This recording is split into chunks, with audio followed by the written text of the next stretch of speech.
What's going on, Cougar fans? Peter Borkowski here on the Cougar Sports Network, bringing you this edition of Coaches Weekly. And once again, I'm joined by the head coach of the CUC baseball team, Coach Connor. Welcome back to the show, Coach. Excited to talk to you today. Good to see you, dude. Good to see you, too, especially after a long break away from school. You guys were in Florida last week for your annual spring break trip, played a lot of baseball over the week, and I just want to start with your general feelings towards the week. What went well for your team? You know, you guys picked up wins at the start of the trip, kind of fell off towards the end. You lost the last couple of games. So what went well on the trip? What maybe needs a little bit of improvement as we head into this weekend where you guys are taking another long road trip?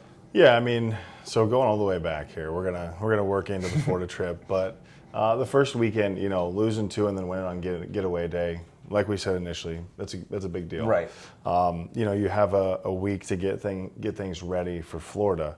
So to win 3 in a row in Florida was awesome. Mm-hmm. You know, it was nice that they responded in a way that allowed us to be consistent, which it's been our message from the beginning of these things. Mm-hmm. I think after the third game, we kind of just settled. Like, what we've learned and what these guys have been told numerous times is it doesn't matter who you play. You know, anybody can beat anybody at any time. So I think that we just kind of settled and we took things a little bit too lightly. Okay. If you look at the trip, when we pitched, we didn't quite hit enough, which was the back end of the trip. Mm. When we hit, we were kind of figuring out the pitching. Mm-hmm. Defensively, that's our biggest thing we need to work on right now, and especially in the dirt. You know, the most controllable thing to do in baseball is to pick up the baseball and to throw it. Right. You know, you can't do anything if you can't do that. So this week has been a huge week for us in terms of getting back to the basics. Establishing what's allowed us to have success, mm-hmm. And then just getting guys to kind of find their way in the sense that when you look at it, the guys that have done the little things and what we've asked them to do, by no surprise, those guys have had success. The results are showing. Yeah, it takes care of itself. So it's kind of a reality check, identity check, just an understanding that it's a pursuit throughout the whole year. You know, you play well a couple times, it doesn't mean anything. Mm-hmm. You know, whether you play good or you play bad, you got to show up again and again and again. So the big thing this week is getting ready for a really, really good team. Mm-hmm. And when we play our game, we're a really good team too. Yeah. You know, so it's just if we can put it together, it can be a really good thing. But now it's up to them to understand that it's time to go. You know, mm-hmm. we have 4 more games and we start conference play. Yeah, it's close. You know? Yeah, so we're in the thick of it. We're ready. We just have to believe it, and we have to let the work take care of the results. Mm-hmm. Well, I'm glad you mentioned, you know, players kind of seeing the results show for themselves, because one guy I wanted to highlight from the trip was Tyler Dorsch. He was one of the best hitters on the team last year.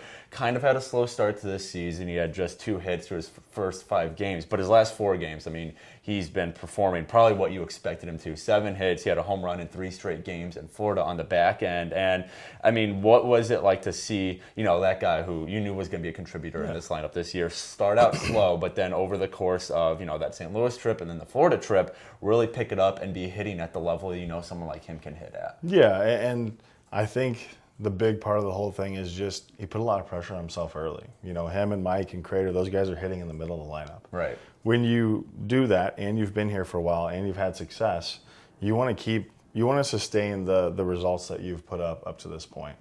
The reality of it is it's not easy to do. Mm-hmm. You know, so putting a lot of pressure, those guys put a lot of pressure on themselves, Tyler especially. But to see him get back in a groove and to be, you know, who he's been for us it's super refreshing.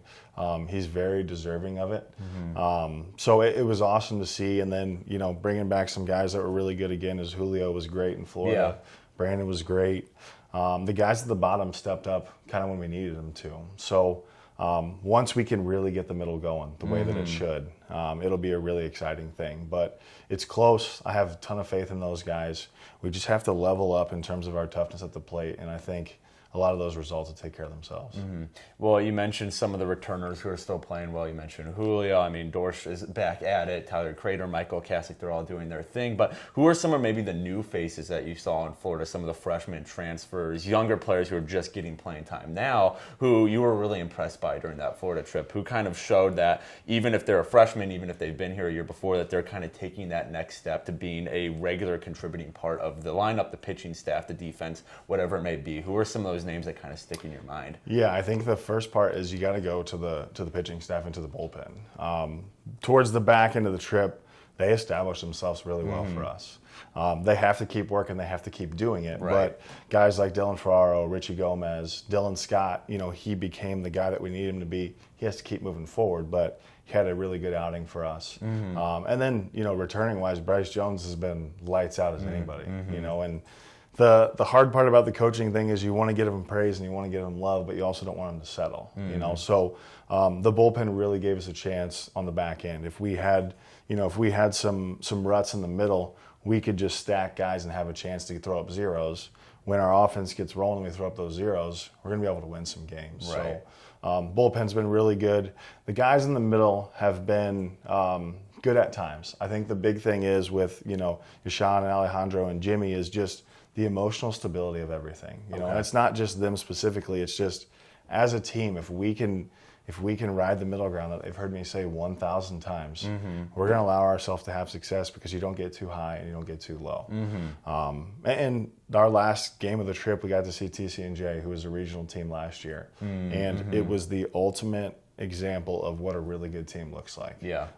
They didn't say anything. They just beat you, Right. and they were consistent, and they rode it all the way through, So we're not TC&J, we're Concordia Chicago, but we need to understand the importance of being emotionally stable because that will lead to the opportunity to process the game. It'll lead to the opportunity to be good teammates. And lastly, it'll lead to the success that we all want to have. Well, looking ahead to this weekend, you guys take another road trip to Kentucky. You have a 3-game set against Center. You play twice on Saturday, once on Sunday. And something I'm interested about this trip is this is your guys' first kind of series of the year. Yep. I mean, up until this point, you're playing one team a day. The next day, you're playing another. The next day, you're playing another, and so on. But now you have, this weekend kind of a sneak peek into conference where you're going to be playing the same team multiple times in a row. So what goes into preparation for that? How does it look a little different than when you're just playing one team at a time? Because obviously doing that is going to transfer to when you're playing conference teams, once or twice in a row. Yeah, I mean, the really nice thing is from the report side, so our job as coaches is to prepare them, and the more information we can gather, the more prepared they're going to be. When you don't have to focus on a different team every day, you can spend a week, focused on those 3 games. So the big thing it allows us to do is just really dial in on what they're going to do and what we need to do to allow ourselves to have success. Like you said, the other part of it is it's a simulation of what conference play looks like. So, hey, here's a first-class example of we're going to play a doubleheader Saturday. Our first conference game is going to be a doubleheader. Right. So it just gives that feel. It gives you another chance to put yourself in the spot of what it's going to be like when it's really, really time to go. So all that stuff, and then the cherry on top is just them spending more time together. We talked about. Families eat together for a reason. Right. I think the other part of this is just the more we can get them together, the more they can believe in what we're doing. And with that comes trust. And with trust leads to the idea that no matter what happens, we're going to have a chance to win. Right, definitely. Well, CUC Baseball, they head to Kentucky this weekend for a 3-game set against Center. They play twice on Saturday at 12 and 3 p.m. Eastern Standard Time, and then they finish up the road trip on Sunday with a game at 2 p.m. Eastern Standard Time. Coverage for all those games can be found at our website, cucougars.com. Coach Connor, thanks again for joining me today. Good luck this weekend, and I look forward to talking again next week.